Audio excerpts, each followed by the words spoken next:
Hello again to this video series which I'm calling My Journey to God in a Secular World. This should be video clip number 13. I hope now we can make a little bit of progress, going back again to explain a little bit more of this problem and division in the Marian movement of priests, which I truly believe is a rather important movement for Our Lady in this period to arrive to the triumph of the Immaculate Heart of Mary. Because priests, whether they're good or bad, they have a great responsibility, and they can be used for good or bad. And so, Our Lady in the Messages to Joseph to Go explains this very well. And very, very often, as even this woman who wrote me a letter in Italy, her name is Assunta, she talked about the silence of the priests in the movement. You know, as I explained before, in the movement today, it's forbidden to talk about any document, any piece of very truth that shows there's a lot of very bad fruits coming from the Vatican in the last 10 years. I mean, just a couple things, very simple. A couple simple things is that there's no Pope Francis or Cardinal Bergoglio. He does not talk with anyone who is not in agreement with himself. Absolutely no one. And not only that, he surrounds himself with those priests and bishops who promote the culture of death in the name of we must receive the sinners, to talk to everyone. But no pope in the history of the church ever did that. They always promoted saints and to seek the truth of God. And so there's this, and I think I even mentioned in one of my videos before that I wrote an article about talking about my Cardinal of Perugia, an article that was called Forbidden to Speak About Sin, which I even recorded his exact voice and words. You might find also interesting in my articles, I won't go into it right now, but you might, in my articles or on the internet, read what Our Lady of Good Success warned us about more than 400 years ago. Take a look, when she told us that the one who should speak in this period of great confusion and apostasy remains in silence. She's talking about the Pope. And the title of that article that you can find this explained very well is called "The False Pope Will Fall Silent." The false Pope will fall silent. And so many... Another, talking about the problem in the division in the Marian movement of priests. A few years ago, what happened was, this was an interesting episode, that he knew the way I thought. He also knew I was pretty intelligent to be able to express myself with the documents of the church. And so what he did, he invited a priest from Colle Valenza, whose name is Father... he invited Padre Gabriele Rossi from Colle Valenza to help him at the meetings of the Cenacolo in Umbria. And one time what happened, Father Mario Cecchi was not present, so I went to this priest, Padre Gabriele Rossi, to go to confession.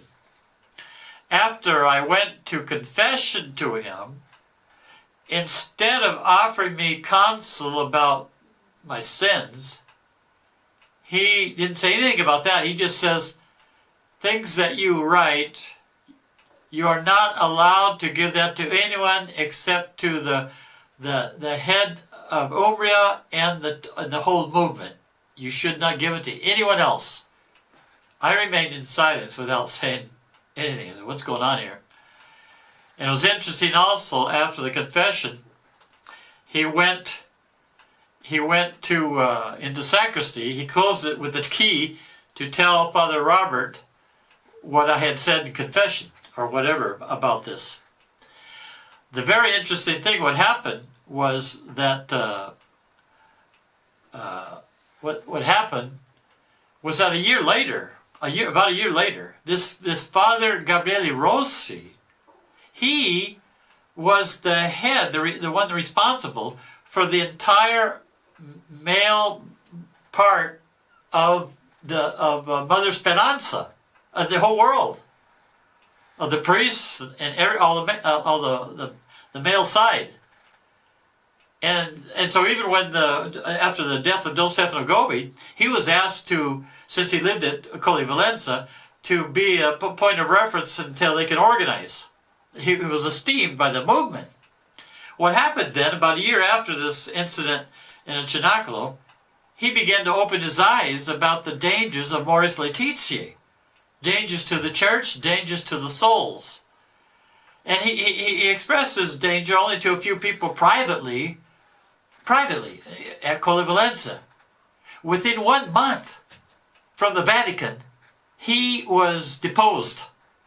The Vatican totally took away everything from him. Ad divinis, everything, get out of here. And the other thing that was very interesting to me was that after this happened, his Father Roberto, and also the other director in my area of Umbria for the Marian Movement of Priests, after he was deposed by the Vatican, everybody refused to talk to him, and he was like excommunicated, and he's all bad. Sure, it doesn't matter if what he was saying or writing was the truth or not.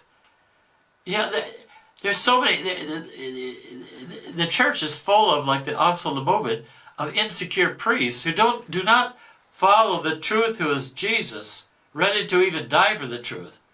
But they want to make sure they maintain their position, their prestige, their salary, and the glory before men and women. And so he was totally, he's totally excommunicated. And that, if you might be interested, also in that same article, that I wrote, that only a remnant of the MMP will remain. Also in that article, you will find references to 4 meditations that Don Stefano Gobi gave in 2003.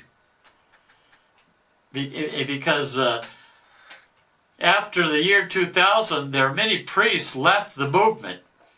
And one of the main reasons was they had misinterpreted some words in the message of Our Lady, thinking that the triumph of the Immaculate Heart would happen in 2000. But they interpreted it wrong. So in 2003, Don Stefano Gobi gave 4 meditations to explain you misinterpreted it. And it's interesting that also Don Stefano Gobi, this is 2 or 3 years after, he made parallels to in the Old Testament. You remember in the 7th chapter of Judges, when Gideon, with only 300 people, defeated thousands of the enemy. And he used that as a parallel to say, even in the movement of Our Lady, a very special movement of Our Lady, only the few will remain faithful. This is the title of that article. And I put 4 meditations that Don Stefano Gobi explains this. Only a few will remain faithful to the uncomfortable truth.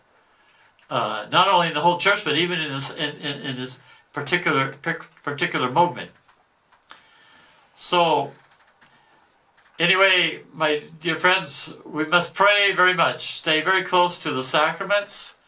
Stay very close to the Mass, confession, and the Rosary. I'd say often to the people in the parishes, we must do what we learned for our first Holy Communion. Sunday Mass, regular confession at least once a month, and the Rosary every day.